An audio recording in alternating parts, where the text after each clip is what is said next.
In this video, we'll show you how to connect your Canon PIXMA 706 printer to an iOS device such as an iPhone or iPad. To get started, use your chosen device to download the Canon Print app by going to the App Store. Use the search function and type in Canon Print. The app looks like this. Download the app onto your device. While it's downloading, go to your new printer.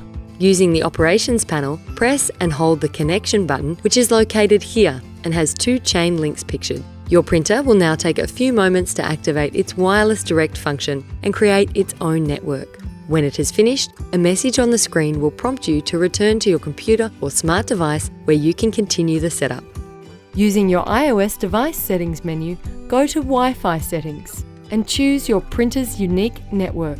It should have the series number in the name. Once connected, return to the Canon app you just downloaded and launch it. The app may ask you if you would like to participate in an extended survey.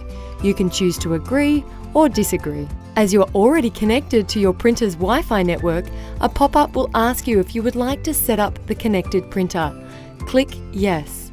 You will now be given the option to join your existing Wi-Fi internet network via your router, or you can simply select Direct Connection at the bottom. We've chosen Direct Connection. The app will then take a few moments connecting. A pop-up will ask you to confirm that you want the Print app to join the direct Wi-Fi network that your printer has created. Press Join. When you see this notification that you're all set, the printer has been successfully connected to your iOS device. Congratulations, your Canon PIXMA 8260 will now print your selected image directly from your device. If you would like to connect additional iOS devices, up to 5 in total, simply repeat these steps with each device.